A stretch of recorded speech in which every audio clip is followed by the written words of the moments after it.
Hey guys, just come back, myself some bread, some nuts. It just gets very dense here in the city. When you come into the city, people need to move their dogs. Unbelievable. It's almost like people have got to get retrained to walk with people again. It's crazy. But not a bad area. Just that the people need retraining. So many businesses like this. They're all lost businesses and everything. That's the sign of the times, guys. So they reckon that we're out of a recession. I don't think so, guys. I think when they say that we're out of a recession, I don't think so. Reason being is we lost a lot of Chinese business. 70% of what we sell out to the world is coming from China, and then we lose that business. How can we re-put that back into other countries? We'd have to go through a whole process of signing. But I think there's a lot of stuff that they're not telling us that's happening than what they're telling us and feeding us. So not to alarm people, but I think we're probably not out of the worst yet. So I guess once we get the vaccines and stuff, I think that's probably when we're going to get out of stuff. But prior to that, I think it's going to be very tough. There's 2 million people not having a very good Christmas this time. That's a lot. That's about what, that 10% of Australians won't have a very good Christmas. Probably aren't living very good. So 10%, that's the 10% we should be looking after. But I've given a lot of time and made sure that these people are looked after. But some people aren't really looking after them. But you know, you try your best as a Christian, I guess, you know, to look after those that are poor and meek. So apart from that, so today's 23 degrees. I'm pretty good. There's nothing really to complain about. I think everyone's doing their own thing. You almost got 10 days to Christmas, and 11 days to Christmas. People are sort of chilling, finishing school. My ones have all finished school except for one. So she finishes next week. But I say they're even finishing, you know, in Parliament and stuff like that. So a lot of the issues that us as parents or as citizens and what we feel, we just really got to make sure that you know, we are looked after in terms of our rights. I think this year really tested everybody, how to get back into walking society, wearing the masks, not where to wear the masks. So I can clearly say that I'm the only one wearing a mask here at Mascot.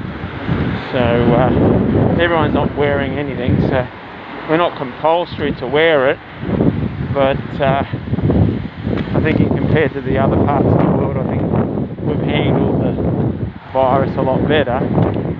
But this doesn't mean that I should stop wearing a mask, because I still feel that there might be a degree of, you know, not wearing the mask is a degree of putting myself at risk. I make sure that even if the girls leave to go to the doctors, they're all wearing masks. So in home, we're fine. We're not, you know, there. But see, these viruses, you know, my daughter had gone, did her placement and stuff, and then the rest of the family got sick. She got it from a placement, So workforce, workplace, you know, very easy to get your virus from it. Whether you go to church too, you can get it. Christmas parties, you know, they're going to be getting them. So what can you do? You know, you can't just stay home and live home without anyone, and you know, online shopping and all that sort of shit. So I don't know, it's a hard thing. But you know, when you've got family members that have contracted the virus from abroad, not just from everywhere really, this is very important that we, you know, make sure that what we do is important. It's our memorial, guys. Oh man, at least it's not just protecting me from the virus, but from the air pollution also, guys. Shit, how much air pollution is here. Just have our Christmas and Easter's all at the Coronation Hall there behind me. That's the Coronation Hall. But it's amazing what's going to happen. So you know, so we're just living life. So from now to next year, I think nothing's going to be happening. You know, we're not going to. You know, I'm not going to push anyone. But I'm so glad at least this year I can say that our case was heard through the Parliament and through a parliamentary letter looking at Stephanie's case, and also this is another case that I'm looking at the moment with other families where we do a class legal action, so class action. That's going to happen, and government, pretty much the Prime Minister said they're aware of what's gone on. They can't do much about it. What they said was basically just work with the state, which I'm working with. So I just think an apology is not enough. There needs to be a little bit more so that this thing doesn't happen again. So I know I've been carrying on about this, but you know what father wouldn't? It's been months and months, actually been years and years, but it's been months and months me really fighting for this issue and then getting it across the line in Canberra. But now we're lucky we have another 42 plus organisations looking at the segregation of people living with disabilities and just making sure that they're not segregated, and that they are interacting with other members of society. What's sad is a lot of the pro bono sites that are out there, pro bono Australia reported that Aussies don't want their kids and don't want their families to mix with kids with disabilities. I think it's fucking appalling. No good. So I think that these kids that are alive and that are citizens of Australia, you know, they're not second-class citizens, and that segregation is not the fucking answer.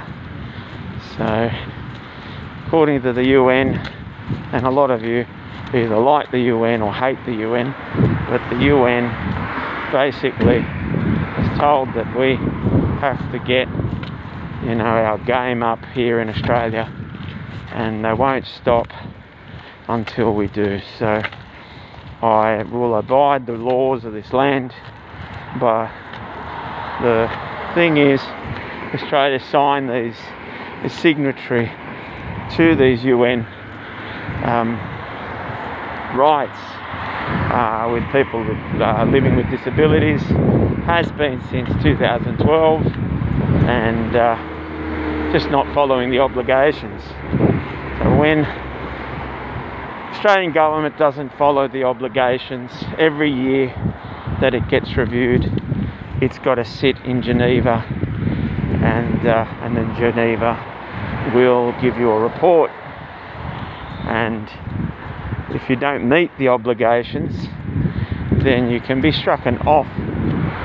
You know, these organisations like the EU and the UN or NATO, and if you're a member of them and you're doing the wrong thing, well, they're going to take you off, aren't they?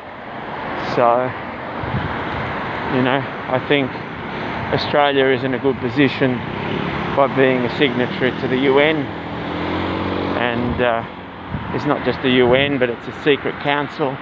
It's everything. It's human rights. I'm not saying that Australia is as worse as China, and that China's got the worst reputation. You know, I'm saying that Australia, if it doesn't get its act together, it may fall under China in terms of human rights. So it's amazing what a lot of these government schools are doing to these kids by locking them up out of their free will, and that it is torture, and not just locking them up, but personally experiencing the visual of my own daughter getting head twisted by some government worker,